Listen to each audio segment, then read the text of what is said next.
guys already know this the main one tapping in all the way from H-Town, Houston, Texas. I'm here with my boy T.A.G. T.A.G.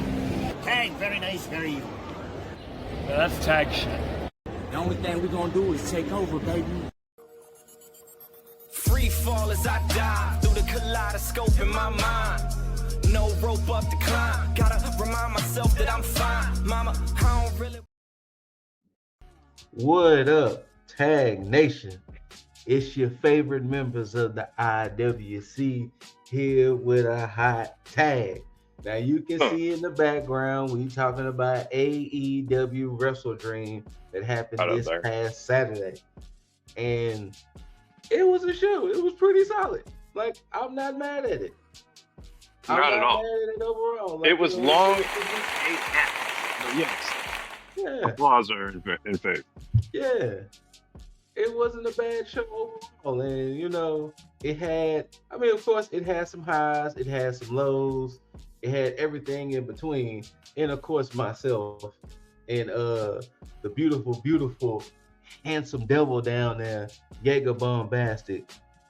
We'll let y'all fill y'all in on what happened. Now, of course, if y'all keep up with everything Tag and all the goings on, we did have the predictions going on, and as you can see from the name, I am still 2 times 2 belt Scoot. Now this was only the main title was defended. Yeah, but I retained. Yeah. But this is the beauty of me retaining. I was perfect.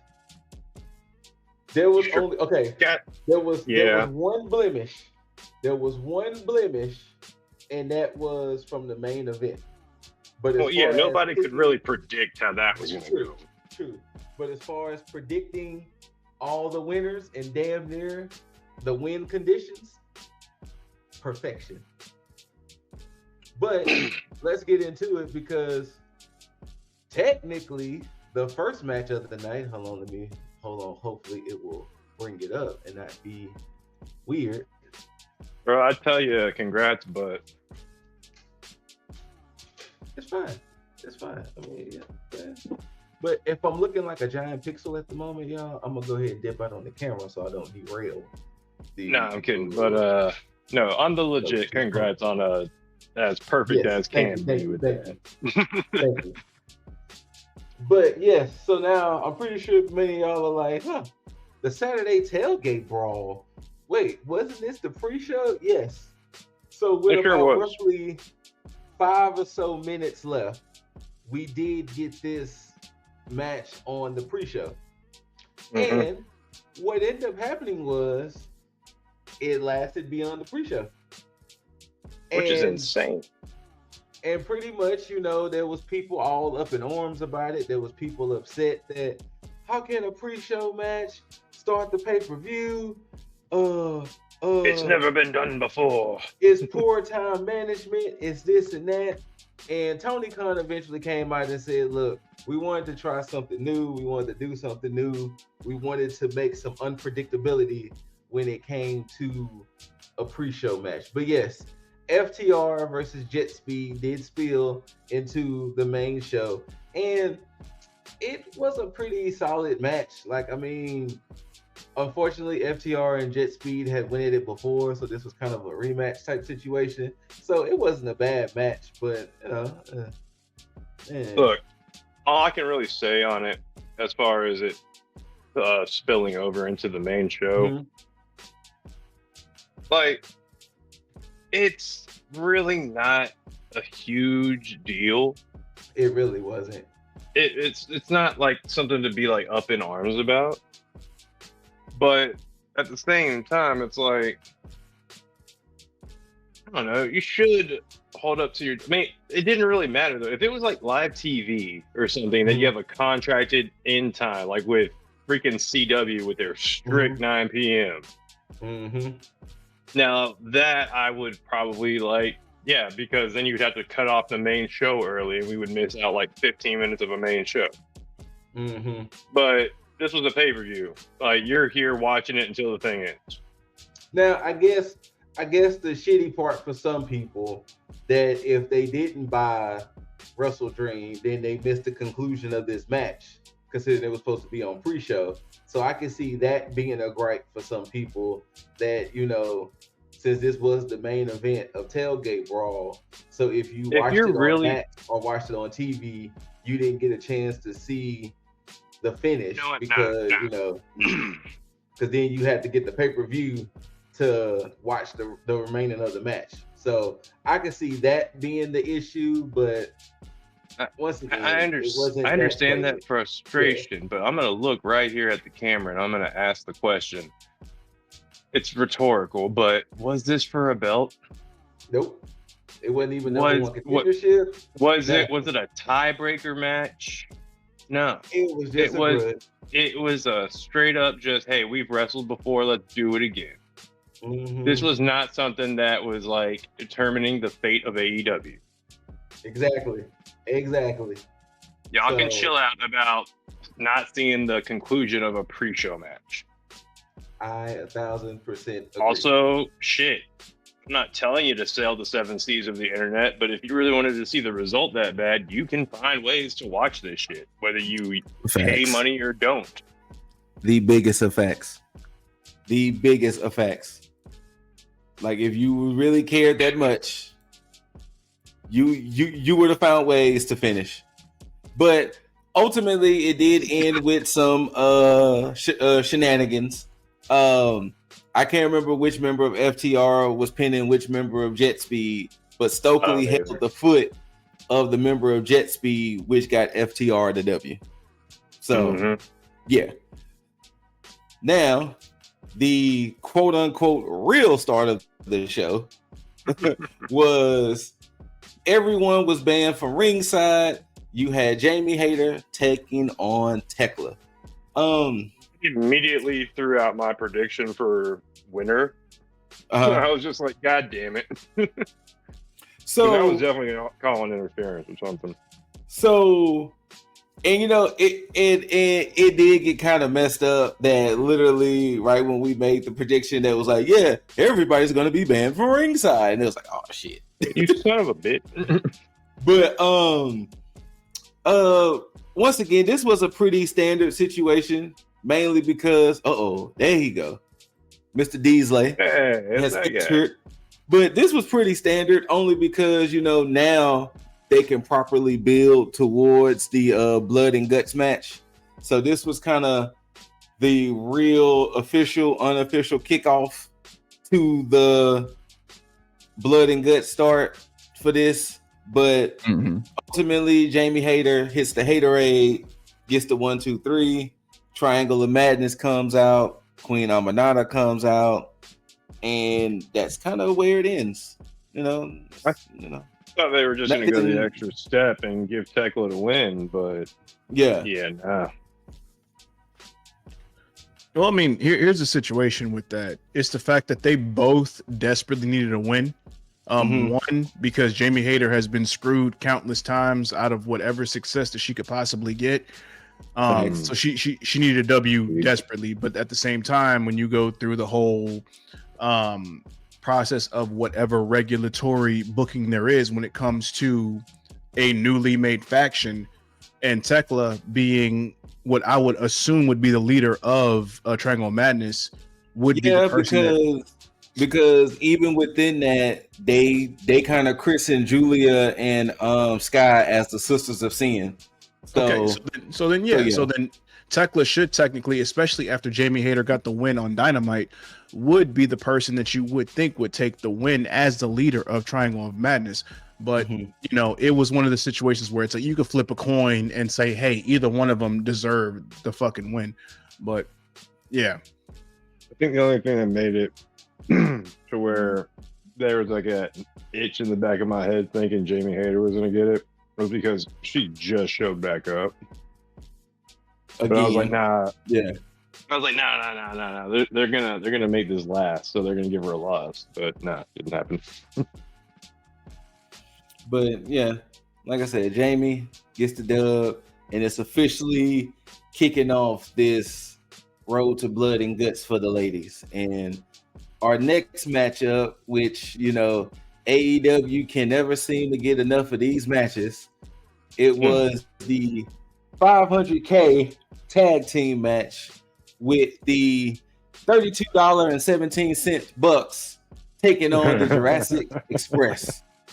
And once again, it was for 500K. Man,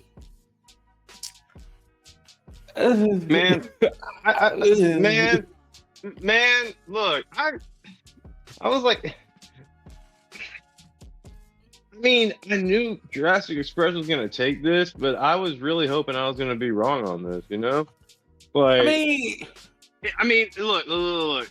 As long as it comes to an end pretty soon with the kicking the Bucks while they're down, because yes, we're having fun with it, but it can get old really quick. Yeah, I mean, especially because you can tell the Young Bucks are in a we don't really know what we want to do with y'all situation again. And then now you had Jurassic Express showing back up. So it's kind of like it would have kind of looked weird for JE's first match together. They lose to the Bucks. Exactly.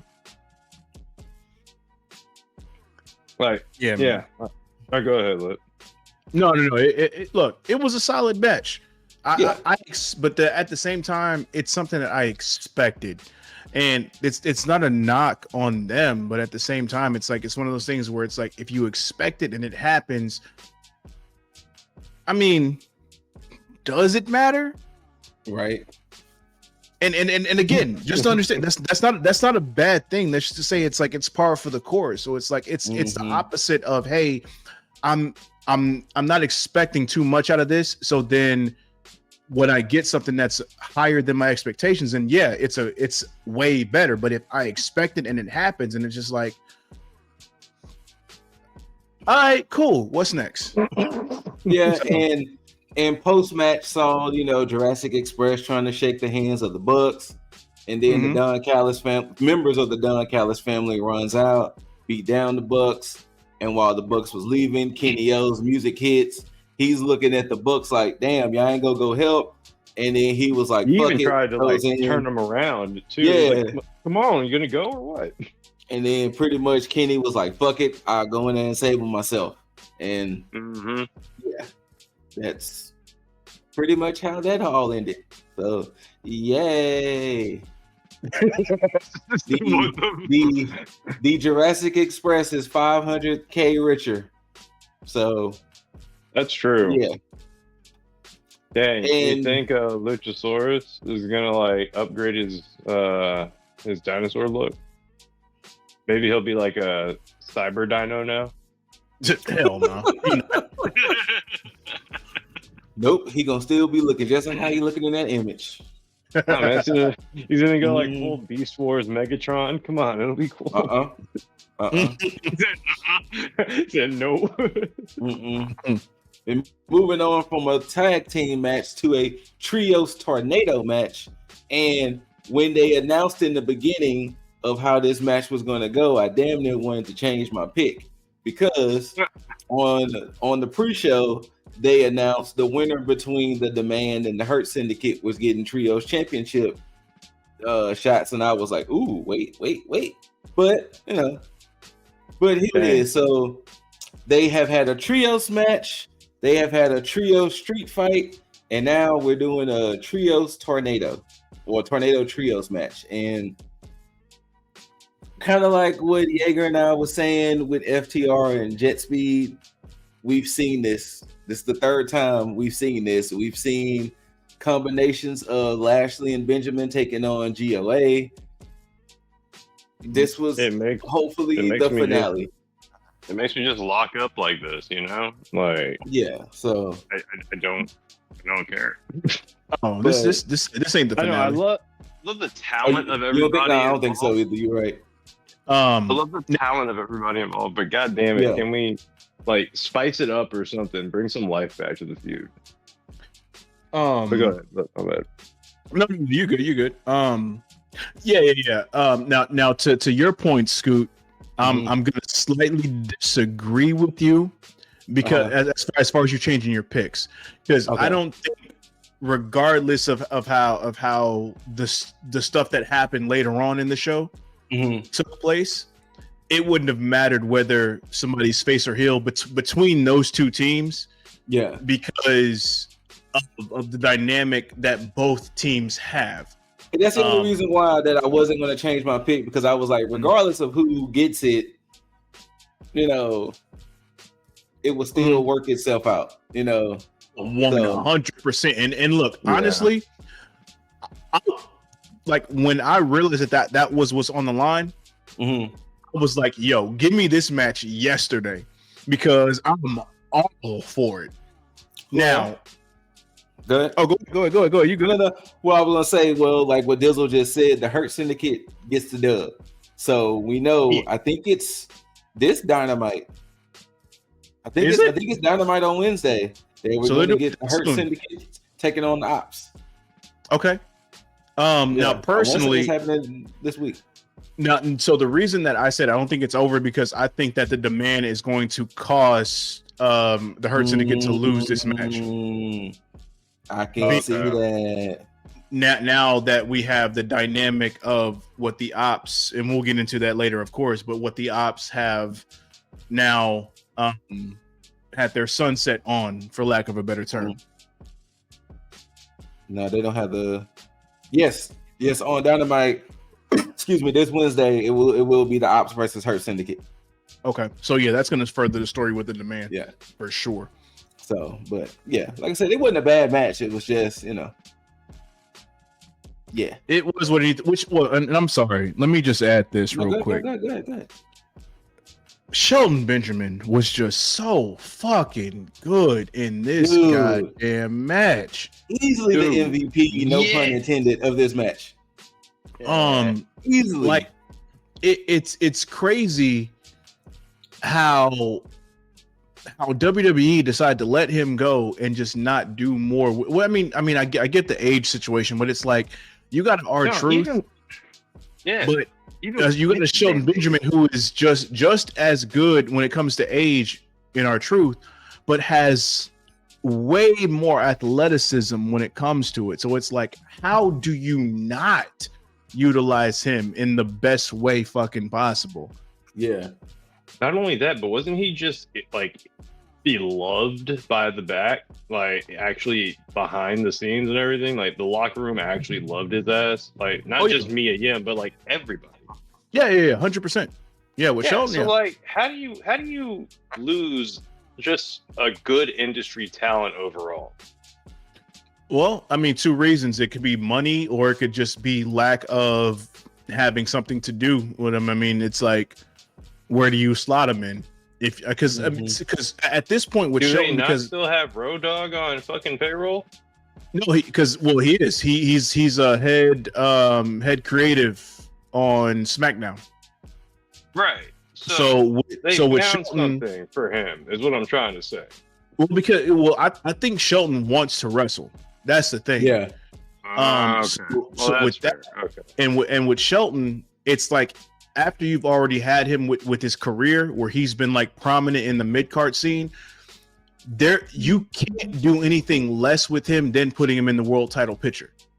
And if you don't have anything for him, so it's like they just have him sit because they want to prioritize a Cody, a Rollins, a Punk, LA Knight at this point, Roman Reigns, you know, and unfortunately Shelton doesn't fit into that picture, because it's like, what do you do with him story-wise that would make sense with all these other components? It's sad, but at the same time, it's like, you know, hey, it's just, it is what it is. But I agree with MVP with his gripes on the situation. So AEW is the best place for them anyway. So all for it. At this moment, absolutely. Good point. Yeah, so like I said, Hurt Syndicate gets the dub. And I like how Ricochet was the final person that, you know, took the ass whooping. No, I'm sorry. It was going to be Ricochet. And then when it would Khan snatched him out and was like, nah, y'all gonna beat me up instead. I think it was the other one. Who was the other one? Toa, Leona. Yeah. Ricochet was gonna be the one of the two was gonna be. I mean, Ricochet was gonna be the one, but then he was snatched out the ring by one of the GOA members, and he subsequently took the ass beating in the fall for the Hurt Syndicate to get the dub. So yeah. And now moving right along to the 5th match in this series, you had the Proto Star Kyle Fletcher defending his TNT championship against Mark Briscoe. And you know, I will say this.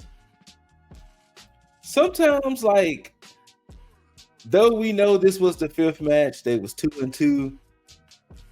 I still can appreciate when we still have nice little chemistry. And I appreciate that even though it was the 5th match, it was still not bad at all. Like, I actually, I will say this. The biggest, God damn it, I cannot believe I'm about to say this. The 2 biggest things that has happened since I became a fan of Kyle Fletcher. 1, him cutting his hair, and 2, him joining the Don Callis family. Hey, look, you say that shit with pride, man. Say it with pride. You know how I feel about Uncle Callis, but Kyle Fletcher doing his ceremoniously hair cutting and him joining Uncle Callis was the 2 best things to happen to his career. I will admit that. I mean, and you said the same about Takeshita right now too. I mean, we'll get there. I mean, he's got the IWGP title. I was about to say, man's the whole IWGP, but ultimately, Kyle hits that sheer drop on the turnbuckle pad, puts away Mark Briscoe 1, 2, 3. But I did like the fact of also too, they gave some false finishes. Boy, did they give some moments where it looked like, wait, could Mark Briscoe fuck around and take this belt? But you know, at the end of the day, you know what I'm saying? Uncle Don has to come out on top. Pause. But right. Yo. I said the pause. You did. I did, but yeah. All right.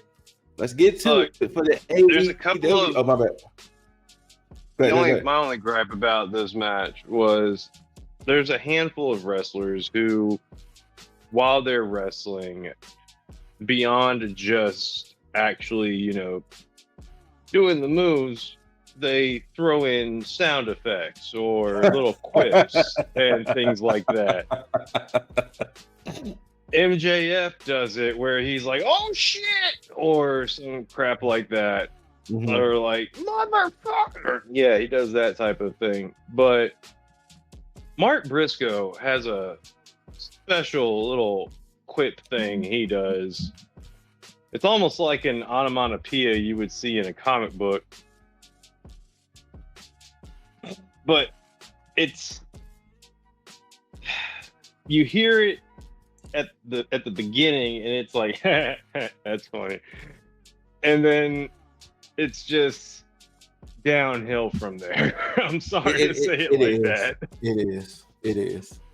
But that's the charm of good old Mark Briscoe, you know what I'm saying? Yes. That's the charm. That's his charm. But yeah, so kind of makes me wonder what's gonna be next for old Briscoe. Like what they gonna do with Briscoe, other than of course eventually him refeuding with MJF at some point. I was about to say they're probably gonna shelve him until MJF comes back. Well, see, and that should never happen. Because they need to dead that shit. But the thing is with it, this is the opposite of, well, it's almost like two sides of the same coin that like how I talked about with Thekla and Jamie Hayter. Mark Briscoe technically needs a big win, and this would have been the perfect time to put a title on him. But at the same time, it's like with the way that the Callis family is going, why would you take a title off of the Don Callis family right now? So it's like, absolutely, it's like, what the fuck do you do? And it's unfortunate because you could go either way with this and both would be the correct decision. But you know, this is why shit needs, they should have done something way before this. Yeah. No. You know what? Honestly, what they should have done, they should have given Mark Briscoe a shot at the AEW Championship, because he could have lost that, and it wouldn't have been as bad with this situation here, because he could easily win a mid-card title. But if he lost a shot at the world title against Hangman, with Hangman giving him the shot himself, it would have made more sense if he lost, and it wouldn't have hurt him in the way in the long run. But yeah, it's weird, man. It is, but you know, like I said, we'll see, because I'm definitely intrigued to see what happens next with Mark, because you know, like you said, they keep building him up, and then it'd be like, all right, yeah, but not yet. Build you up, but not yet. Me off every time. Yeah. So why do they do that to us? It's weird. But moving on to another championship match for the AEW Women's World Championship, you got Kris Statlander defending against Timeless Toni Storm, and it wasn't a bad match. It's just kind of like what we were saying. It's that whole predictability. Yeah. Oh, 100%. It was the whole predictability. This one in particular. But I will say this though about this situation with these two. Yeah, the match predictable, but the storytelling aspect of it, yes, I appreciate, because a lot of it made sense. And I don't know if anybody's gonna have the same feeling that I had with this, but this kind of brought me back to like the in between, where it's like Ruthless Aggression Attitude Era, where you had like that almost the same way, where you had like that grudge match feel, like, because I know a lot of people like to throw around the term grudge match. This had the feeling of that, even though it wasn't necessarily a grudge match. Now they built it up to that point, but you know, they weren't really feuding, you know, like how because they still had that healthy respect for each other. Correct. And it was just trying to figure out who was the best. So it wasn't like they was just at each other's throat the whole time. It was just, wasn't Toni Storm even going like, "What a woman"? Yeah, she was still, you know, praising. Statlander was still praising Toni. So it wasn't like it was like, you know, Darby and Mox, you know, type energy. No, it's definitely like two rivals that definitely respect each other and their games. Yeah. And that's what I appreciate about like the build up to this, because I think this may have been, and correct me if I'm wrong, but I think this may have been the only match that had that feel, as far as the two competitors actually opposing each other on the whole. Well, I mean, I guess you could say Hangman and Joe, but that's a little different in my opinion. Oh no, that ending kind of changed that up, I should say. Yeah, for down the line shit. But I think for this is the only match that actually made the most sense to me. With the way it was built up to the way that it culminated, and then I don't know if y'all want to talk about the end of this at all. I mean, so pretty much Statlander had whatever submission she had on. I don't know what Toni yelled to Stat, but it made Stat break the hold, hit her with the Saturday Night Fever. 1, 2, 3, Stat gets the dub. Toni leaves, Stat's in the ring celebrating, and then we hear the music of Mercedes Mone. Yes. And she comes out, and it was announced earlier that Mercedes is going to have an open challenge. We didn't know there was a caveat to it. We will get there in a second. But Mercedes then proceeds to be like, "Hey, Stat, fuck out my ring." You know what I'm saying? A real champ is in this bitch. Fuck out my ring and go on back to the back. And once again, that leads to the TBS Open Championship. But whoever was challenging Mercedes had to defend their championship as well. Okay, so And then it was I wasn't tripping then, because I know when they had said it, because I know beforehand we seen it, because I seen it on Wiki that they had the match, but when they announced it and saying that the champion that she's challenging all other champions to put their title up too, it threw me completely off, because I didn't recall it. I don't think they said it. Like, I watched most of Tailgate Brawl, or listened to most of Tailgate Brawl, and I don't think it wasn't even announced to like the second half of it. And then they didn't announce all of that extra caveat to it. I think it was just something that may have been tacked on right before. Yeah, I must not have paid attention at all, because I definitely don't think I heard it either. Because they made it seem like it was just Mercedes wanted to do an open challenge. They didn't give off the notion that she was challenging another champion and it was going to be a title situation. Yeah. So, but I mean, hey, quite the champion to come out though. Well, yes, with that, go ahead. With that being said, it was a problem. It was interim ROH Women's Television Champion Mina Shirakawa. You're damn right it was. And that's when I knew that nail was in the fucking coffin. Oh, absolutely. Absolutely. I mean, look, I don't want it to sound the way it's going to sound, but when they added that caveat, and in the moment I heard her music, I was like, well, you had a run, Mina. Damn. For real. Yeah, I mean, you had a run. So, but ultimately, Mercedes does win. Let's just face it. She is now interim ROH TV champion. And then after she wins, wait. Statlander. Oh, go ahead. Don't forget, she is now 11 belts, Mone.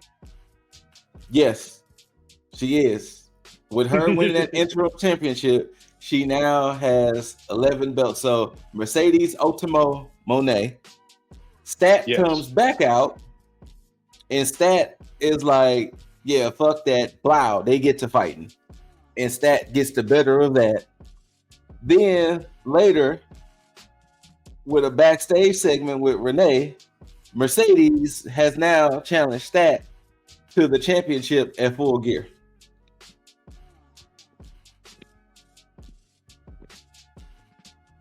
Yeah. I swear to God, if Mercedes wins the... Well, hold on. And since Mercedes was so pissed off, Sunday night, she won her 12th championship at a different promotion. Wait, hold up. What? Yeah. Mercedes went to, hold on, I can tell you exactly where it was at. No, I'm leaving. Yeah, she is now 12 belts, Mone. Okay. Like, it's funny when you get close to Ultimo Dragon, it's like, oh, haha, we're really going there. When you get to Ultimo Dragon, but now you're 2 belts past Ultimo Dragon. She went to Winnipeg Professional Wrestling and won their championship on Sunday. She was just that mad, huh? She just went to some random. Yeah. She went to Winnipeg Professional Wrestling and won their championship. I have no idea how competitive Winnipeg Professional Wrestling circuit is, so forgive me if I am ignorant, but damn, she really just hit up like a local circuit and said, give me that belt. Okay. I do not and understand this, people. I'm not trying to shit on Mercedes, because this is not what this is. Me either. We are now toting the line here, like past the gray area point into the black. And I say that because now we are running the risk of putting a lot of heat on Mercedes I think I like and I believe that there's a general consensus outside of a handful of people, you know, that are in Mercedes camp. Yeah, she's a good wrestler. Yeah, we already understand that she has problems on the mic, but that's not really a make or break situation here. I'm gonna show y'all this. Fan created image. Wait, what the hell? That's like the Triple H meme that he had. Pretty much. Fucking They belts. for the Tag Nation, so y'all can see that. Oh my god, that's funny. And Mercedes, and I know I'm gonna jump all over the place, but Mercedes did miss an opportunity to basically have the same Ultimo Dragon pose with all of her belts outside the ring, because she literally could have done that and then coined that whole image. But we're at the point where we're running the risk of putting a lot of heat on Mercedes for having all these belts. Now understand that a lot of these promotions that she has belts for aren't easily recognizable promotions. Nothing against those promotions, but they are not on the level or tier of the TNA, AEW, WWE, so on and so forth. So it technically shouldn't generate that much heat, but because of the fact that she does have a number of belts, it's going to put a lot of unnecessary heat on Mercedes at this point, especially with the way that they're doing this, because to have her win this title and then the very next day go and win another title, it almost, as far as optics go, makes it seem as though those titles don't mean shit. I mean, because if you put it in perspective, she retained a championship Friday night at CMLL. She won Saturday and then win another Sunday. Like, that's crazy. Girl's 100% work. Like, let's be real, she's putting in work. But and you're right, and that's the thing, is that she is, and I understand what AEW or Mercedes is trying to do. Like, they're trying to say, hey, she's this good to the point to where she can win belts on a whim. I understand that, but the general consensus, a lot of people aren't going to look at it from that perspective. They're going to say, oh, they're just giving her these belts. They're not going to look at it as, okay, she's just this fucking good that she's able to just go and then be able to win these belts. Because, you know, Roman Reigns had to earn that shit. Yeah. I was right about to say that, actually. Like, Kenny Omega, when he finally had, like, what was it, 7 belts? It's a good example. Continue. Yeah. No, I mean, like, nobody was actually, like, even debating like we are now if this is something that's, like, going to be well received. And some people that are on the internet are going to be like, oh, we're only giving Mercedes, like, this much gripe because it's, like, a woman that, and, like, we can see that they're giving her the belt. Like, no. Like, we know that Mercedes' athleticism is fantastic. She always even puts over her opponents. Like, I would say brings out the best of her opponents whenever she wrestles. Usually. We've seen that all throughout the WWE. But I don't know.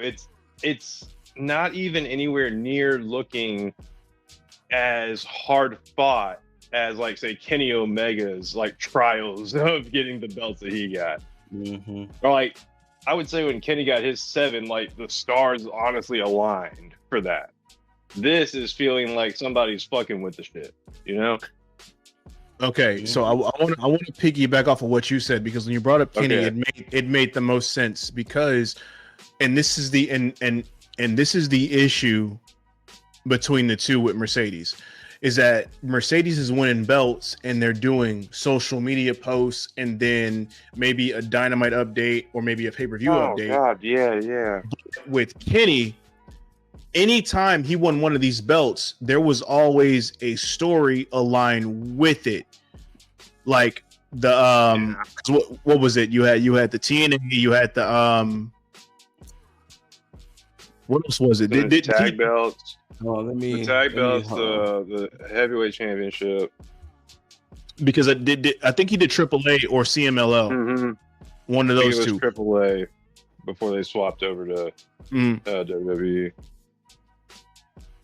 But throughout all of this, they were giving him like anytime he won a belt, like they put the storyline behind everything that he was doing with each belt. There wasn't a huge story exposure on the AAA belt, in my opinion. But the thing is, what they did though is that they always recognized it as something bigger than what like most people would look at it as. With Mercedes, unfortunately, she has all these belts, and they're not highlighting these belts as if they're something of importance outside of maybe a few here and there. Okay, I see what you mean. By the exposure. Okay. And at the same time, like she's still carrying around the Owen Cup belt as if it has some significance, which it honestly doesn't. It holds the same amount of significance as the crown, as the Crown Jewel Championship, the Crown Jewel Championships, that the Greatest Royal Rumble Championship. All they're like, that's a novelty belt at this point, because like you know, it's not going to be something that you defend. It's something that you earn based on the tournament that you went into. And it's nothing, it's not to downplay the tournament itself, but the belt in its own right is literally just a fucking prop. So to update, at that time, Kenny Omega had 4 championships. Technically 3, but it was the TNA championship, it was the Impact championship. Yeah. Then it was the AEW championship, and like y'all mentioned, the AAA championship. Those were the 4 titles he held. Oh no, so he was the heavyweight champion across 4 brands. That's what it was. Yes. 3, technically 3, because like I said, Impact and TNA, it was 2 separate titles. Yeah. That they eventually merged. Yeah. So like I said, so technically it was 3, but it was 4 belts in all he had. Yeah. And they made a big deal for each championship that Kenny won. And I can understand them not doing the same thing with Mercedes as far as all the belts, but at least do like a good handful of them to make it feel important. But to just say, okay, she won this belt, she won this belt, she won this belt, she's a TBS champion, she's defended this many, but she also won this belt, this belt, this belt, this belt, and this belt. It's like, it doesn't hold, like everybody's gonna look at this like, oh yeah, she just earned these belts, they don't mean shit. Like at least highlight their promotions as if they are credible. Absolutely. So and that's the issue that I have, and unfortunately it's going to be looked at, because that noise is going to be a lot louder than her winning these championships. Yeah, but all she can do is, unfortunately, she's only going to be able to lean into that shit though.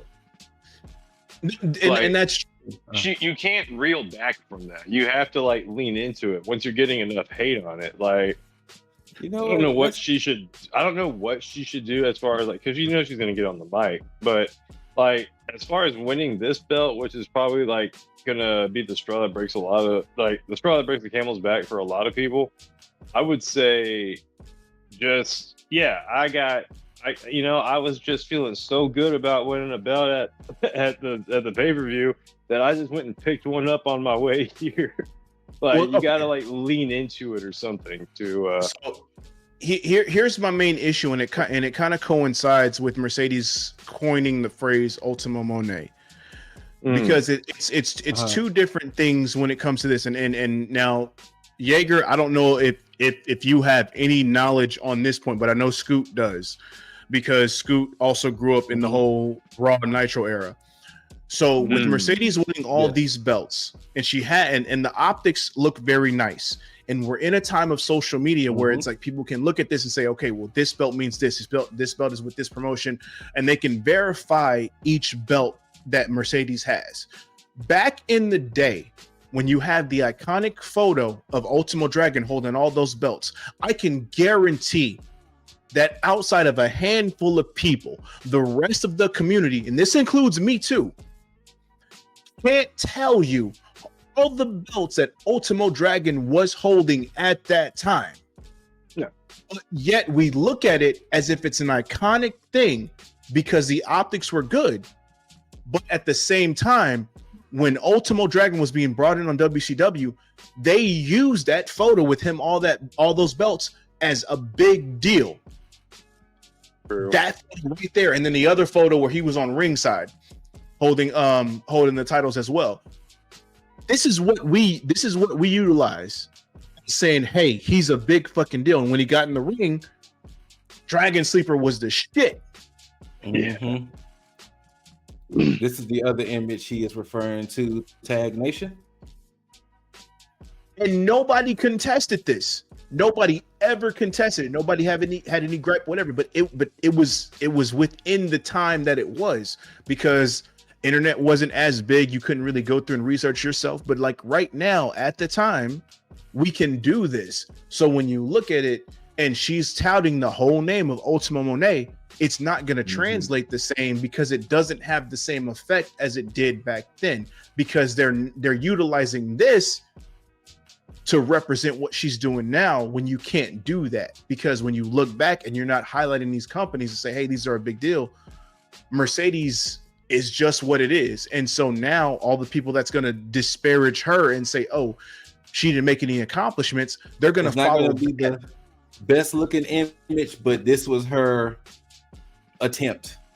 Yeah, and I like that image for her. Time. It's not a bad image. Like I said, at the time, because like I said, as you can see, she only just had those, so she's definitely gained more since. But just to run it down, AEW TBS champion, yes, Rev Pro, undisputed. Well, okay, Jesus Christ, Rev Pro undisputed British Women's Champion, including the Queen of the Southside belt, the Owen Hart Foundation Women's Tournament winner, the CMLL Women's Champion, the EWA Women's Champion, Primetime Wrestling Women's Champion, Bestia Women's Champion, Discovery Wrestling Scottish Women's Champion, Body Slam Women's Champion, Interim ROH World Television Champion, the Winnipeg Pro Women's Champion. So her titles cover America, England, Mexico, Denmark, Austria, Italy, Poland, Scotland, and Canada. There you go. Damn. There you go. She's an international incident, and people that are like standing for her at this point can just say that she's bringing attention to these smaller promotions that she's picked up these belts at the end of the day. I hope that it does bring exposure. Yeah, I hope it does, to be perfectly honest with you, because it is a lot.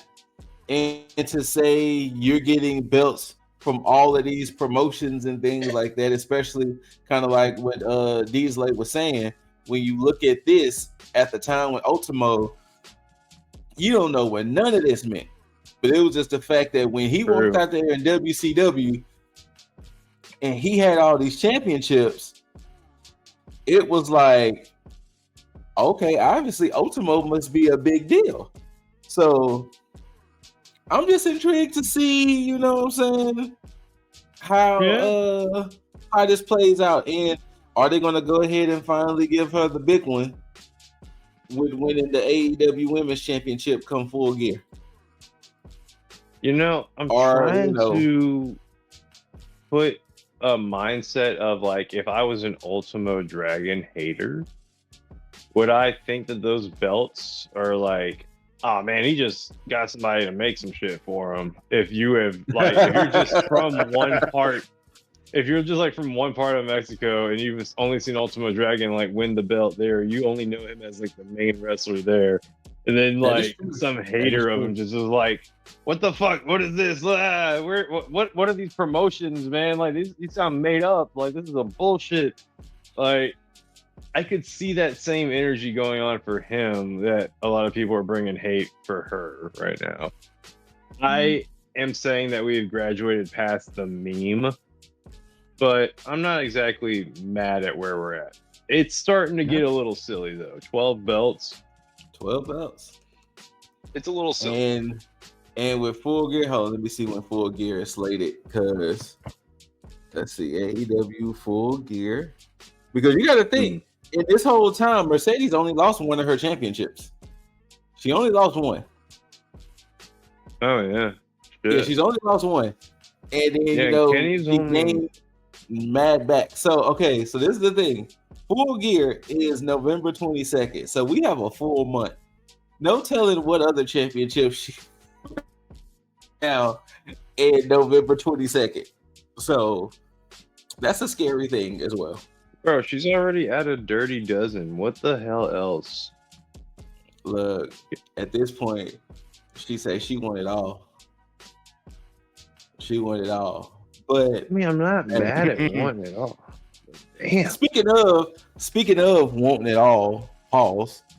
The Don Callis family was like, "Hey, we want it all." Pause.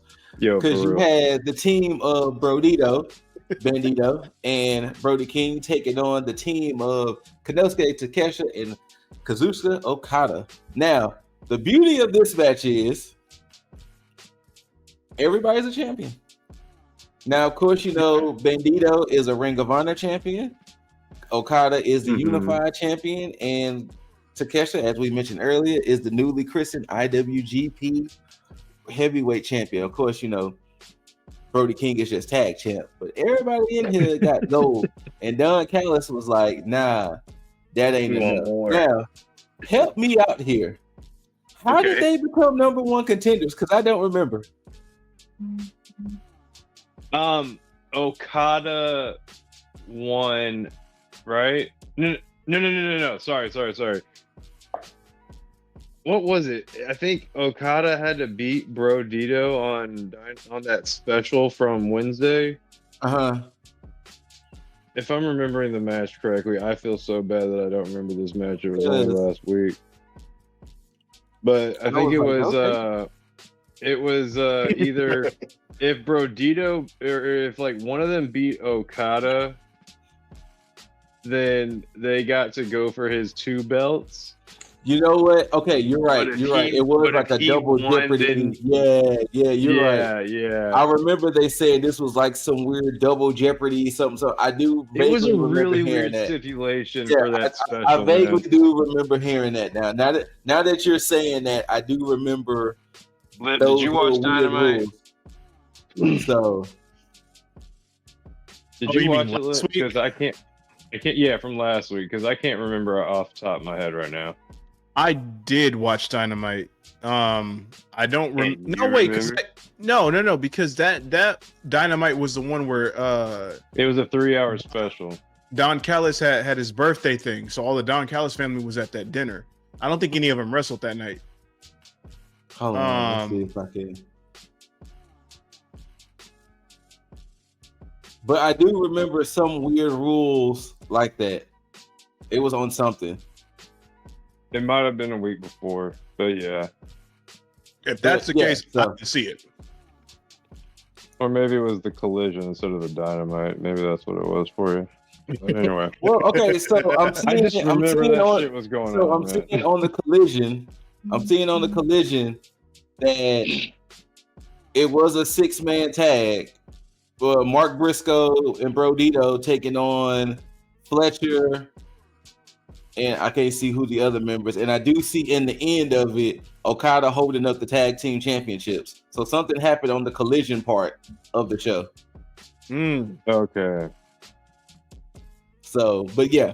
All right. So this right here became the deciding factor of the championship, and I want to get it from first hand. Why did y'all think Takeshita and Okada was gonna get this? Because Bandito's hurt, man. Is it? Yeah, because he has a shoulder injury, then he had the whole concussion.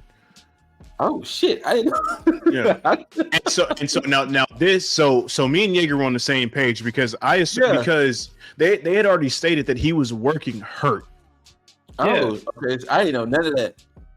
Yeah. And so that's why I was like, okay, well, if they're gonna do that, then that means that they're gonna take the titles off of them and then further the feud between Takeshita and Okada. Because here's the thing with this is that you can easily take the titles off of Takeshita and Okada quickly.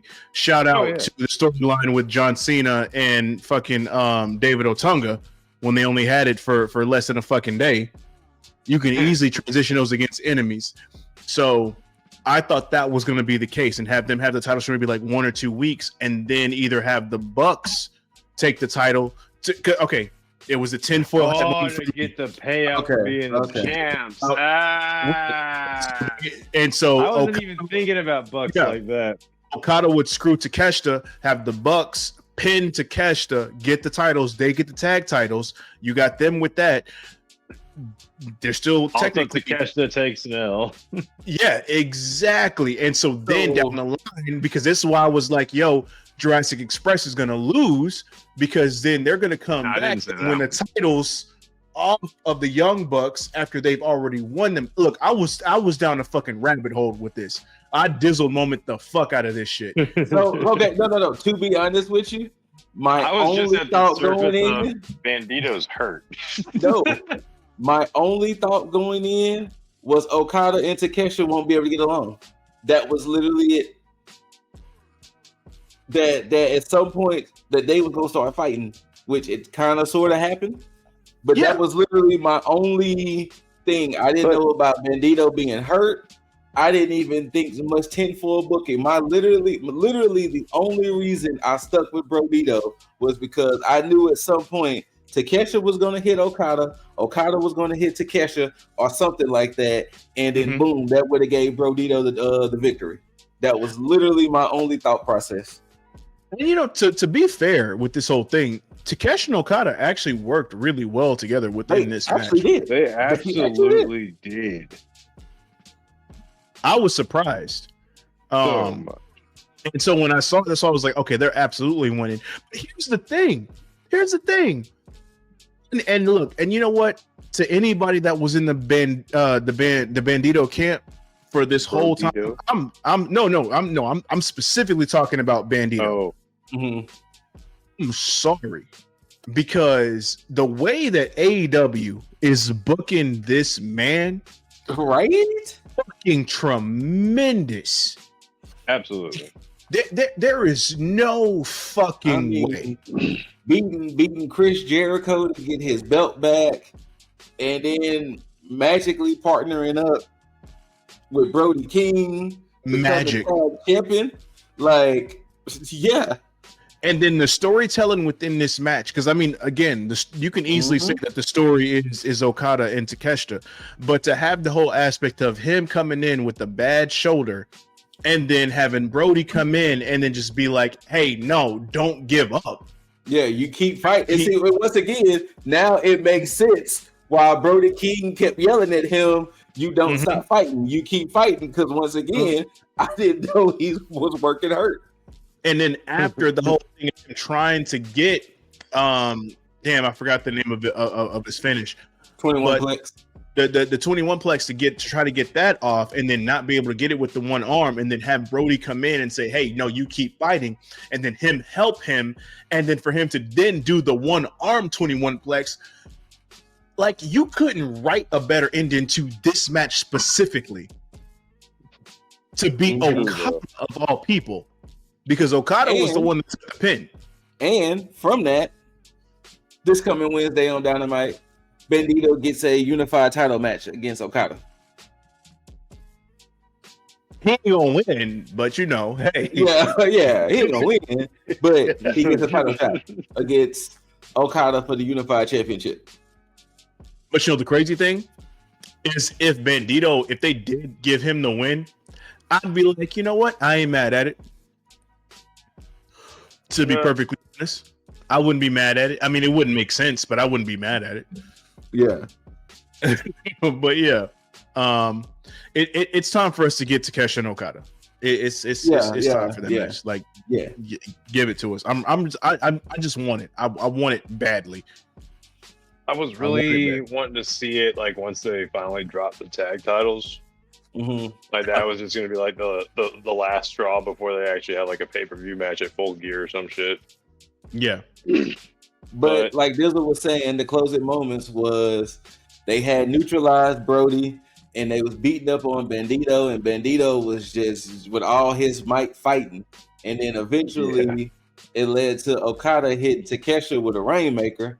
And then, like Dizzle was saying, Bandito was trying to hit the 21 plex. He couldn't. Brody comes in. They do some tag team moves. And Brody looks at Bandito, was like, hey, you keep fighting. Then proceeds to dive on Takeshita. Does some things. That was some wild work, man. It then hits a one-arm 21 plex on Okada. And like this will say, 1, 2, 3. Bandito pinned Okada for to retain their tag team championships. Okay, let me ask y'all this, because I know we're trying to go through these matches, but let me ask y'all this quick question real quick. Mm-hmm. Could we have had the same effect if we take out Bandito and slot in Buddy Murphy? Would we have had the same? No, because it would have been a good match, but the dynamic of Buddy and Brody is different between Bandito and Brody, because Buddy and Brody are just like, we just coming in.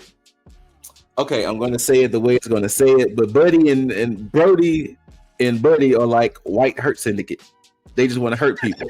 Yo, I was gonna say. Okay. So the dynamic of how Buddy and Brody would have interacted is different than Bandito and Brody. So now my question is more is more universal as far as the overall, not just this match. So is your answer the same in terms of like the whole popularity that BroDido has since they've come together? So this is my thing. My biggest focus of this match was if it was any other two members of the DCF. Since they purposely did Takeshita and Okada, my whole eggs in the basket was them two imploding. So regardless of who the tag team champions were, unless it was like, I'm going to say it and I'm sorry, no shot to them. Unless the tag team champions were still like Private Party or the Acclaim. I'm trying to think of anybody else. Or the Guns. My whole thing was them two were going to implode. Okay, well, no, I'm sorry. Maybe my bad. Maybe I asked it wrong. So, just comparatively between like how BroDido had like the impact that they've had so far, do you think like since BroDido has like have a line as a tag team, do you think that Buddy and Brody would have had the same effect as a tag team as a BroDido has up to this point? Maybe so, because the people had liked the House of Black. They liked the Hounds of Hell. It's just the fact that somebody always got hurt. So then would you put Brody? No, I'm sorry, not Brody. Would you put Bandito and Buddy at the same level, or would you put them one higher than the other? This is higher than the other because the people love Brody. People really do love Brody, and nothing against Buddy. But people really do love them some Brody King. Now, what about Bandito versus Buddy? It's going to break Brody King's heart if that was to happen. Yeah, it would actually. It's going to break his heart because he is going to be torn between his unlikely tag partner and technically his quote unquote brother. Okay, so wow, now I got the domino effect. Okay, so then what? And now this is you can either do tinfoil, or you can just speculate in general. Okay, where do we slot a Buddy in the current climate with how if BroDido still has the tag titles and they're still a tag team within this climate right now, Buddy comes back right now. Where would you personally put him? And this is a question for both of you. Where would you personally put Buddy right now? If Buddy was to come back, one or two things can happen that's going to lead the same way. He accepts Bandito. My perfect world, he accepts Bandito. And they become a trio.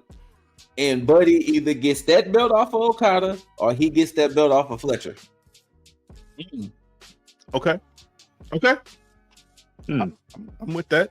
Jaeger. Now, of course, well, hold on. Now, of course, worst case scenario, Buddy breaks up this little union, and we see what happens after that. But my best case scenario is they become a trio, and Buddy becomes a singles champion. Okay. I'm not opposed at all to actually seeing Buddy maybe going on a solo run. Okay. But damn it, the chemistry works so well with him and Brody. But if we were gonna have it split, I would like it to be like something of a he's happy to be back, or he's like jumping into the ring with everybody, and then he turns there or some shit. Okay. So like he turns and goes solo, or turns and joins like a faction. I mean, we all know if he joins a faction. It would be some M. Night Shyamalan shit if he went to the goddamn Don Callis family. We already know what faction he's gonna join.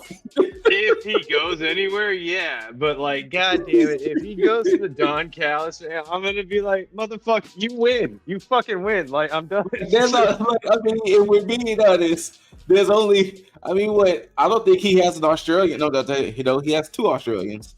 Yeah. So does he have a person of color in his family? Most of them. Remember you got Hechizero, Rocky Guerrero, and technically Andrade. Yeah. But no, he doesn't have a black guy. He doesn't have a black guy in his group. No. That's fair. Yeah, I'm sorry. I should have narrowed down the person of color spectrum there. No, technically, no, he doesn't have a black guy in the group. But okay. Yeah. You know. Wesley. Oh shit. That's if Wesley don't join the Syndicate. Hold on. Yeah, exactly. Yes. Wesley to the Syndicate. Yes. Absolutely that. No, that 100% Wesley for the Syndicate. Shit. But if Buddy Murphy comes back to join the Don Callis family, I need to know, like, what are we doing here? Because at this point, you've got more people than there are belts. Not everybody's going to be able to have a belt. You know what I mean? I don't see anybody else joining the Don Callis family right now.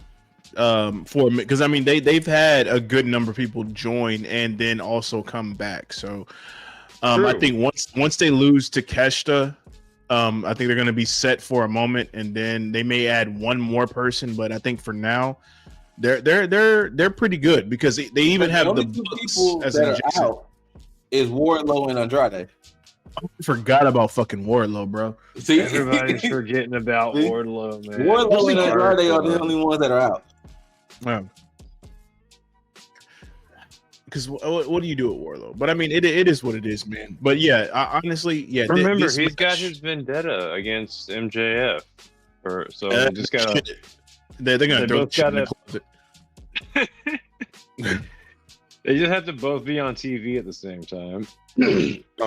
Yeah, but this match as a whole was solid. It's what I expected it to be. The ending was more than I expected it to be.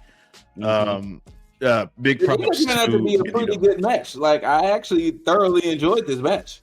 But I said it last week. This was gonna be my sleeper match. You did say that. You did. And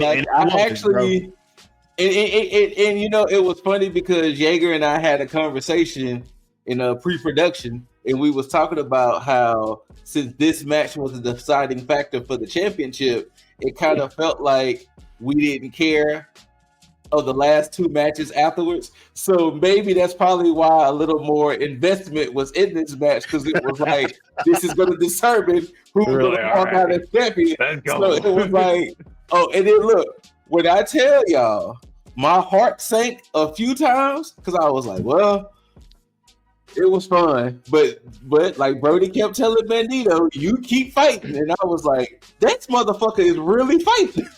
like this motherfucker really got some heart.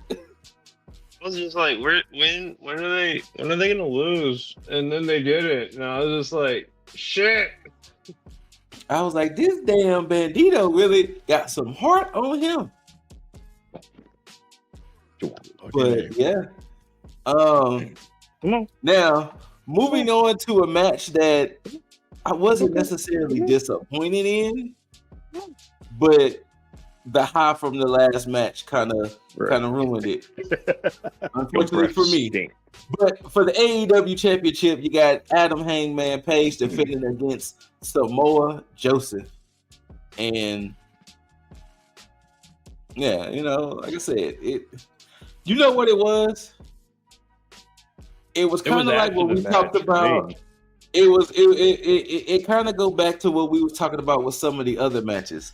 Had this match would have been built differently, then I could see Samoa Joseph being a true threat. But since it was just like, oh, this match is happening because I aggressively handed you your belt back, and now you mad. Like, okay. Yeah. And then, like, we ran on the excuse, like, you never beat me for that belt. Yeah, and then when he finally beats him for the belt, he just plays sore loser. And he just, like, I guess we're prolonging this feud for some reason. So, pretty much what Yeager is saying, let's get into the end. Hangman does hit, like, 3 consecutive buckshots to finally take Samoa Joseph out. So when they get up, they were shaking hands. The ops comes out and everything. The next thing you know, the ops start beating the shit out of Hangman, and it was like, oh, okay, this is where we're going with this. So, and then look, somebody on the internet has said, as much Hangman tried to do to save the company, nobody ran out there to help that man. For real though. Nobody ran out there to help Hangman Page. They just subsequently let him get stomped out by Joe, Shibata, and Hobbs. Okay, I'm gonna answer that situation right now. Go ahead. The reason why nobody came out is because right now, and this is the only time I'm about to praise AEW's booking. Okay. The ops have not been booked bad. And the reason for that is because, like, looking at it from that perspective, as in nobody came out to help. The ops are probably the most dominant at the time babyface force, which is why when Hangman was at odds with the Death Riders, and the ops were the ones that were backing him. Mm-hmm. It's like, who better can you get to have Hangman's back than them? Yeah. So when it comes to this match, outside of it being booked horribly, Samoa Joe is probably the one out of a few people in AEW that has the correct booking. Like I hated the build to this fucking match.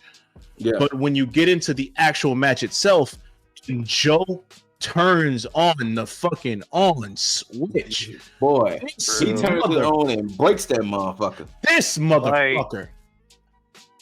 Motherfucker goes, dude. He goes. He just fucking goes. Like, you will have the shittiest build up to a match, but god damn it, this man will put on a damn show. But let me let you continue. No, you good. I don't care what anybody fucking says.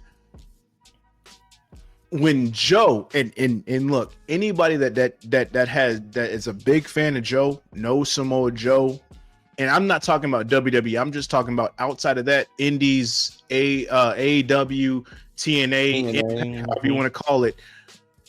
When Joe hollers and he does that fucking yell when there's a shoulder check, clothesline, whatever, you feel that shit because Joe, it's almost like even if he's faking it, like you believe him when he fucking says it. Mm-hmm. But you know what though, he has such conviction in everything he does. Yes, a 100%, dude. Every fucking time. So, even though I wasn't too keen on this match, I will still forever praise Samoa Joseph, aka Sweet Tooth. Yeah, and that's what I'm saying. It's like Joe and no disrespect to Hangman, like we love you. Like when we met you the first time, we talked, you had that conversation with you. Yeah, like you one of us. And I don't mean just like outside of like professional wrestling, like because I know Jaeger was talking to you about Pokemon and shit, and you are, like you literally are somebody that we could like chill with, like on a regular. Man was telling us that he trying to catch a Gengar, and it was like, just for the record, everybody, Hangman's favorite Pokemon, Gengar. Yeah, but I was like, damn, that's what's up. But yeah, honestly, outside of that, it's like Joe made this match for me, but it's almost that same term to say, you know, hey, you working for the weekend. This match felt like it was working for the post-match segment. Mm-hmm. Because once we got to it, it was like, oh, okay. We're doing this. Here. Yeah, exactly. And now I'm not mad at it happening, but at the same time, it's not like you're about to put the belt on Joe. Yes. And that's the problem that I have here. Now, if you do it, cool, but nothing screams to me, hey, we about to put the belt on Joe. No, nothing. It would have been the most shock dub of the whole night if Joe would have beat Hangman. And I mean that even after the fact, because I know that they're probably going to run this back, and they're going to run it for nothing. Yeah. And that's my issue. Because here's the thing. I also, and this is what I was talking about earlier, I don't see the Hurt Syndicate winning the trios titles from the Ops. Especially like you said, especially since you said if the demand may have something to do with that. Correct. Now, there's the opposite side where they lose the titles to Hurt Syndicate to give MVP a nice little nudge, say, hey, here's a title for AEW. Yeah. And then Joe does win the title, which I'm cool with. I'm not tripping on it. But at the same time, what do you do either way? Because you got MJF in the in the win with that contract. Joe is a heel now. Mm-hmm. You're not going to make MJF a face or a tweener. But then you also have a Darby. Well, we'll get to Darby later. But like, what do you do at this point? I think we're gonna see. I'm sorry. Let me let you finish, man. No, that was it. No, you're good. Okay. I think we're gonna see MJF probably at Double or Nothing. When is Double or Nothing?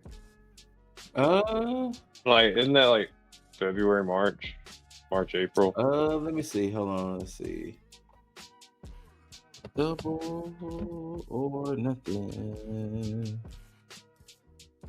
Because we have Worlds In before then too. Oh, so yeah, we got Worlds In. I'm still thinking he's gonna hang out until like next year. So Double or Nothing is not gonna be until like May, roughly. Okay. Oh, what the hell? All right. Well, whatever the February, March pay-per-view is gonna be. Revolution. Revolution, yeah. Thank you, Revolution. My bad. Yeah. Okay. My bad. Okay. Yeah. Well, but sorry. Before I let you continue, does MJF's contract have an expiration date? I think it's year to year.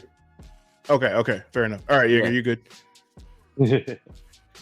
Yeah, that's the only reason I'm thinking that, because the contract, if it's like a year to year, then yeah, I wouldn't mind just chilling out. If like he didn't have to be on camera, I'd be like, yeah, I'll chill out, work out, just stay in the back. Then get a new year, new me kind of BS going. So wait, are we all in agreement that MJF takes the title off of Hangman with the contract? Not only that, but it would just be silly it would be fucking silly to have Hangman lose to anybody else as of like this recording, as of right now. I don't see anybody else that makes any sense for Hangman to lose to. They haven't built up anything on that level. So then Joe does lose. It's not a situation where Joe wins the match and then Hangman gets the belt back off of Joe. Nah, because then it's just that now you just want to conflate Hangman's title reigns. Okay, in a sense. Fair so enough. yeah, because exactly. I'm hoping they don't try and cheapen his title reigns. They could do that, but I would hope they. Yeah.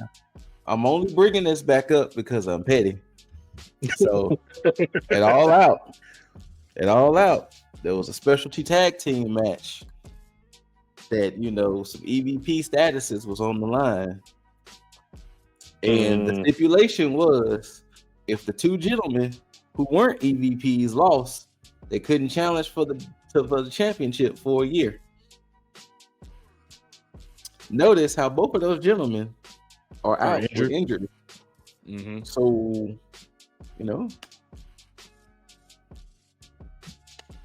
Good point. Bringing that back up, just to say that Swerve and Ospreay, who's supposed to be in this title picture, are unfortunately not here because they are injured. Put it out there. I swear to God, if you have them debut as a tag team, both of them come off the injured list and debut as a tag team. Nah, Swerve happened before Ospreay. Yeah, because Swerve is already back training and working out. Oh shit! Well then, here you give Swerve like a small solo run, and then you have Ospreay come back, and then they won the tag belts. So. All right, gentlemen, let's get to the end. And I'm not gonna lie, this was lackluster to your boy. I Quit match between Darby Allin and Jon Moxley. And it was funny because our resident Nostradamus, Lip Dizzle, did say, what more could these gentlemen do to each other that was going to be surprising? And yeah, this match was, to say this was the main event, and considering the players, this was actually a pretty tamed I Quit match. Okay. Compared to the previous matches, yeah. I'm only gonna say this little bit, and then y'all can just say whatever the fuck, because I'm not saying anything else after this. Okay. First of all, I'm gonna work backwards. Okay. The ending of this shit. Oh my God. Not only was it anticlimactic. Oh my God. But it was complete dog shit. And that's nothing against, it's not against Darby and it's not against Moxley. Because whoever produced the ending, specifically the ending of this match, I can allow other shit to kind of just be whatever. But to have Mox quit off of a scorpion deathlock, I can understand the semblance of it, but to have him quit, to have him quit, he was hung. He was 4 seconds. Hold on. Scorpion deathlock.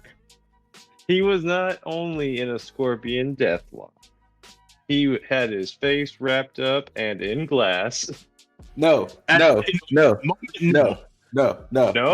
not glass? No. He had not really around him, but that was it. That was it. He was put in that hold from 3 to, I can honestly say, maybe 6-7 seconds. Yeah, it was less than 10 seconds when he hit that move and he tapped. Yeah. Okay. Yeah, that was a quick give up. I agree there. That's partially my issue there. They don't give a shit whatever the fuck they did during the match, the whole skewer shit under the fingernail, the stupid ass waterboarding, the fish. Well, it wasn't waterboarding. It was the fish. Stupid ass waterboarding. Because they didn't pour water in, so it wasn't the waterboarding. He was attempting to drown the man. Yeah, continuously drowning him in the fucking fish tank. All the other shit. Sting showing up. Cool. Here is where I'm like, if you were going to do this, then you should have just did what Scoot wanted y'all to do in the very beginning, because this literally felt like, because here's the problem with this whole thing. Darby coming out with the AEW flag is literally the quintessential thing that you would do if you're trying to take back something that was already taken. You have already rescued the AEW championship from the Death Riders for AEW with a Hangman winning this shit. Darby coming with the whole flag shit, which I understand the whole thing of him putting the flag on Everest and all this other bullshit. It still doesn't make sense, because AEW's already rescued. The title is in the hands of a face right now, so it doesn't fucking matter. So if you're gonna do this shit, then you should have just had Darby slotted in that position to take the title off of Mox if this was going to be the outcome. And I argued against this a number of times. But if you were arguing to pull the trigger on this ending, then what the fuck were you doing with Hangman? It didn't matter then. So it's like, what's the, like, I don't understand. It's like the shit doesn't make sense. Point. Say Because if you're really being fair, at this point, what would have been 3 more months? No, exactly. Because if you so, and you're right. And I said I was going to stop, but for this aspect to respond, you were going to have this. If Hangman would have lost, and everybody would have been pissed off at the Death Riders anyway, Pop comes back. You have Darby go in the coffin match. You have him lose. If Mox is still the champion, to then run it back to then have Darby win the heavyweight championship for AEW, which actually, to be completely fucking honest, would have been a monumental moment for AEW as a whole, for Darby winning his first championship, waving the AEW flag, and then having Mox win it in a fucking match instead of like tapping out or being pinned or whatever. Would have been a 3-pronged thing, because at that time you would have had Garcia join, you would have had Pac come back, which would have made the Death Riders look a lot stronger within that moment, which you could have easily utilized Hangman in the ups within that whole situation as well. Well, not Danielson, because again, now that we know Danielson had family issues, which makes my prediction fucking out the fucking window. But you would have had this situation here where these motherfuckers would have been in play to help Darby win, which then would have made him waving the AEW flag make way more fucking sense, versus how it played out in this match over the past weekend, where it's like, all right, cool, you're waving the AEW flag, you're not really saving them from anything because Death Riders aren't running roughshod on AEW right now. They just running roughshod on you. I don't go far to say anymore. But probably won't do that. But so let's now work forward to back. It was pretty much the same stuff. I mean, we saw an extreme spot of Moxley taking a skewer, putting it under Darby's fingernail. Okay, cool. We saw other little things of them just pretty much beating the shit out of each other. Then the aquarium comes in to where they fill it with water, and they was just subsequently dumping Darby's face in it to try to get him to quit. Of course he wouldn't. They were torture room style drowning Darby. It was an attempted drowning on live TV. My bad, Joe. My bad. Can we just highlight the Claudio spot? Oh no! The Claudio spot was amazing. That was actually probably the highlight of the whole thing. God damn. Because when they had the other table set up and Claudio picks up Darbs and you think he's going to throw him in those tables, he subsequently turns around and you can see him telling the announcers, move. and then he Yeah. just yeet. He Big just time. I don't think I've ever seen a human being get flung so far. not since Yeah. Spike Dudley. Yeah, exactly. Yeah. Not since Spike Dudley. But then the lights go Darby out. Allin versus Spike Dudley would be insane. The lights go out. It comes back on. It's Sting. Sting starts hitting people with bats. He breaks the aquarium with the bat. Then he proceeds to give the bat to Darby to handle up on Mox. Then him and Mox have this stare down where Mox is pretty much telling him, hit me with the bat, then hit me. He hits him in the stomach, hits him in the back, hits him in the knee, hits the Scorpion Death Drop, then hits the Scorpion Death, he chokes him with the flag, hits the Scorpion Death Lock, Death Drop, then the Death Lock, and then like Dizzle just said, less than 10 seconds, Moxley quit. And it was like, what? There was glass from the aquarium on the ring, wasn't there? Mm-hmm. Okay, so this was the thing. They didn't highlight he had that. the man wrapped up in the flag, and then they had his face in the glass. No, his face was more in the water. If you look, then that's attempted waterboarding. Nah, but Moxley's face wasn't in the water. That's the thing. Well, yeah, you're not going to actually drown this man. So once again, I like my ending better. Darby. I agree. No, yeah, Darby going off the deep end. I agree. That was a better written ending.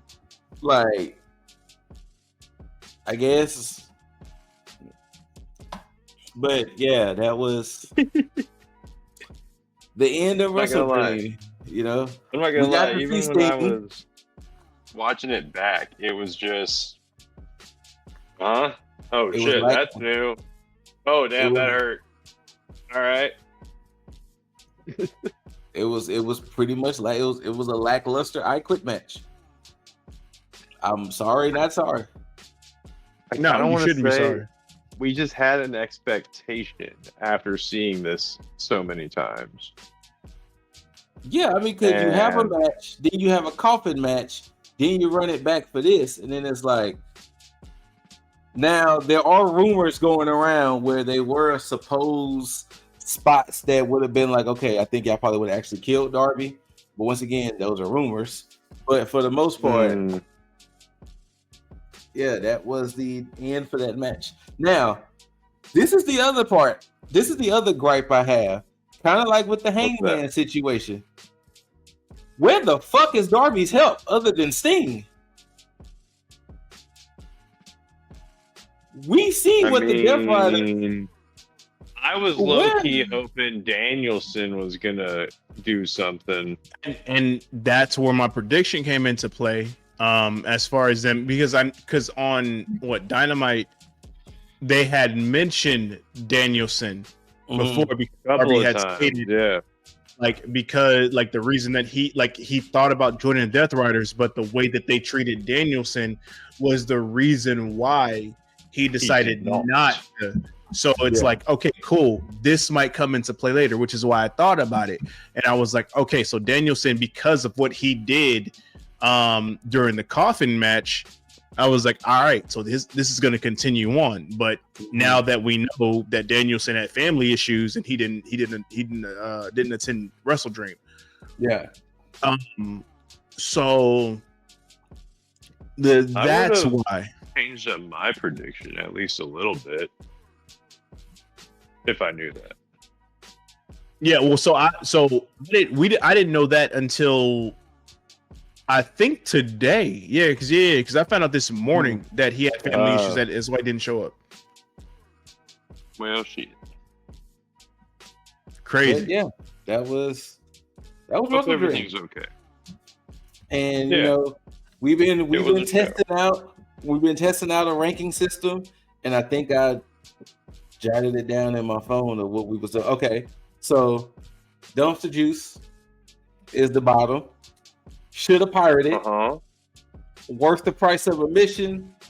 5-star classic. Run the rankings down again. Dumpster Juice should have pirated it.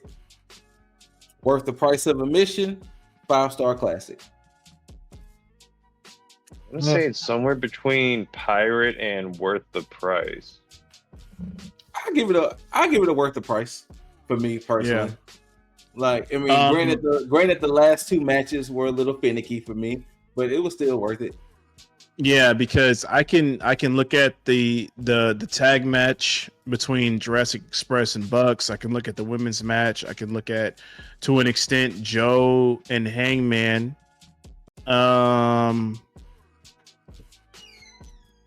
What else do we have? Kyle.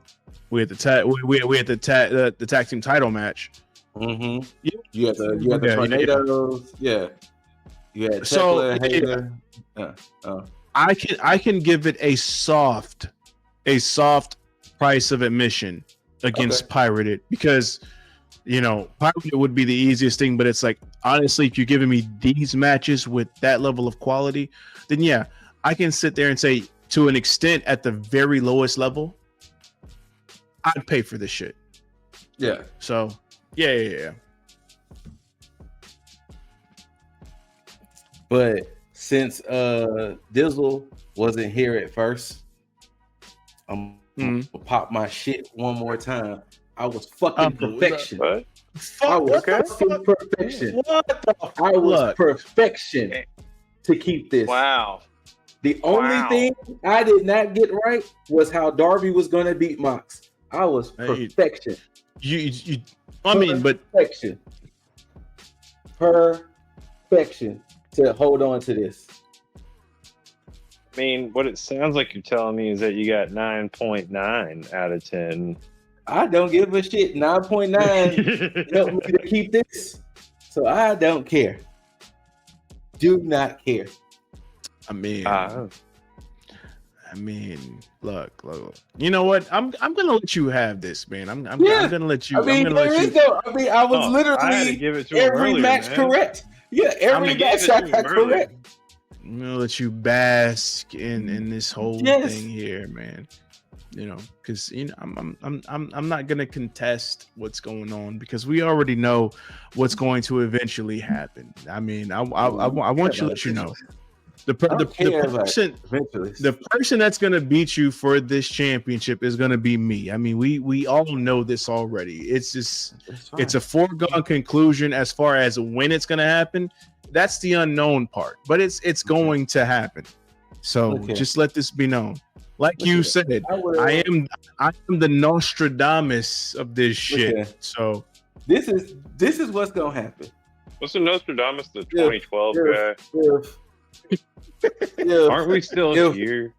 If one of you gentlemen want to challenge me for NXT, I'm down to run something for NXT. If y'all want to let it go for NXT, that's fine. But I will say this, and I will say this now. November, we have Survivor Series and Full Gear a week apart. I will gladly defend both of these in a championship series for both of these. Oh, see, now you speaking my language, because the series is where I see that. But there is a but. Here we go. No. The but is we are still booking it 2 different ways. One way, this way. The other way, the technical way. So, okay, fair enough. So you wait. So you're making it lighter work, is what you're saying? Oh no, it's not lighter work, because not only do you have to predict for this, but you still have to give the 5 predictions for this as well. So you're trying to put both belts on the line at the same time? Yes, but in 2 different ways. Have to.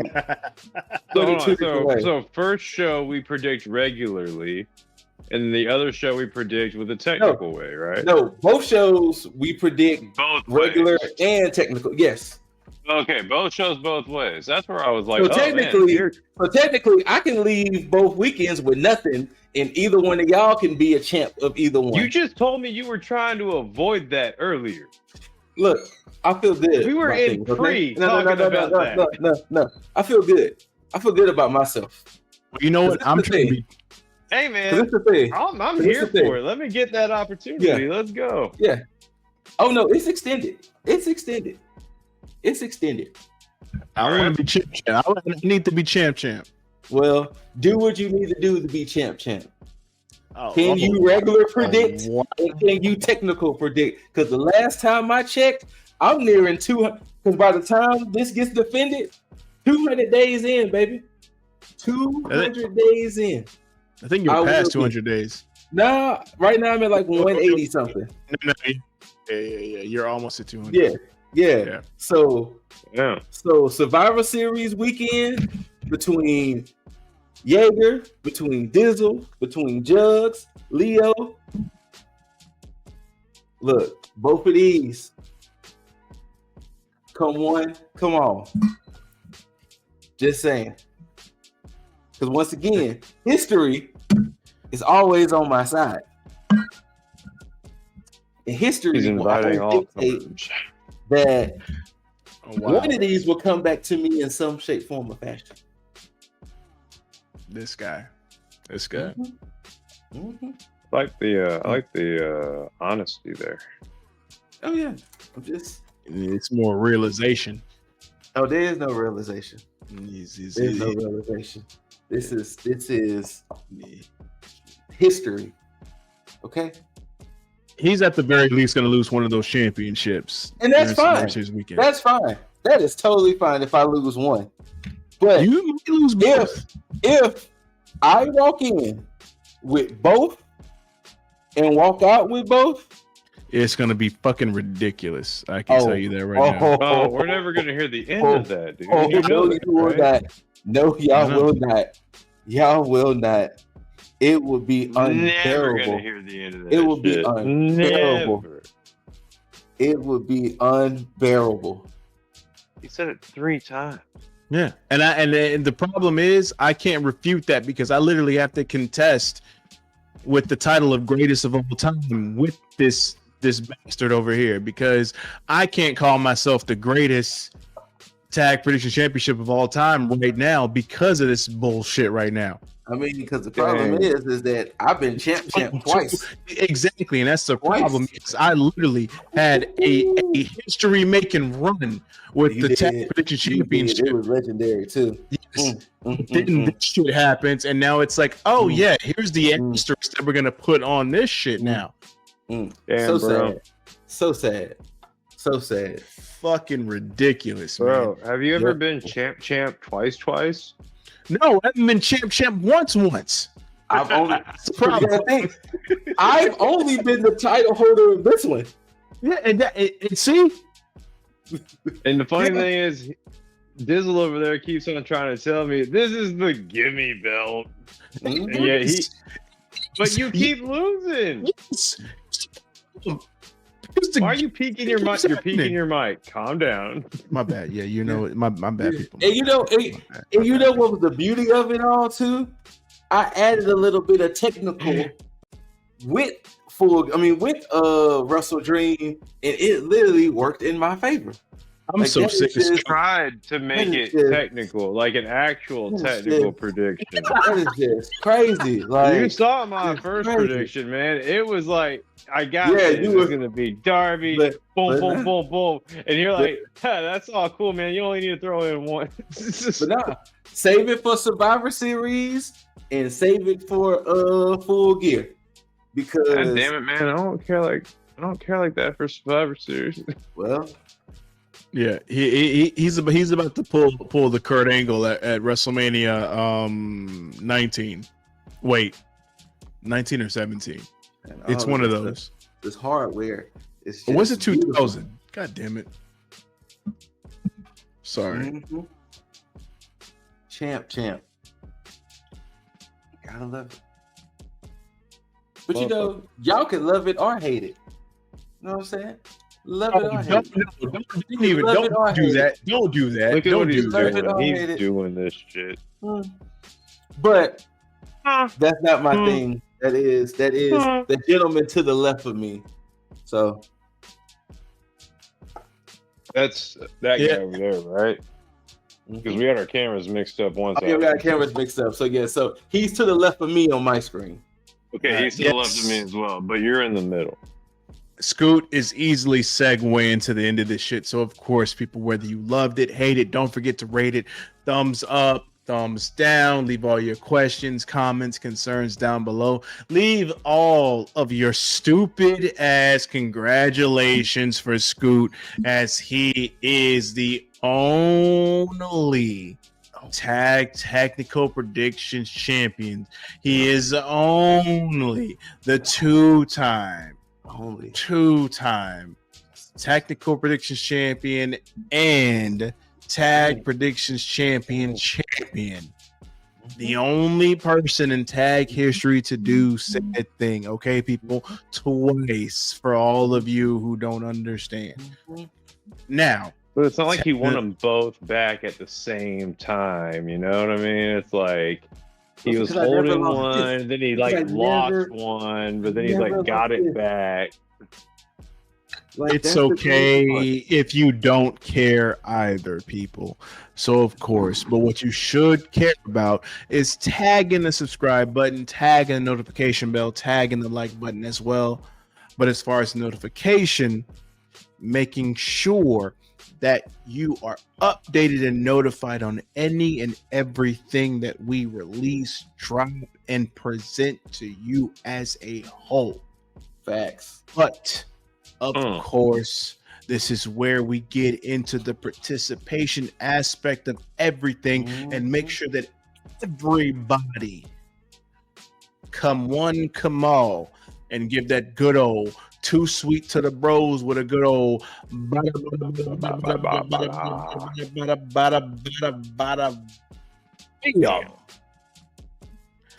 and of course, until you hear these immaculate voices and see these handsome faces, we bid you all adieu. And until next time, you beautiful, beautiful, beautiful, beautiful, beautiful, beautiful, beautiful mother effers, tag the fucketh.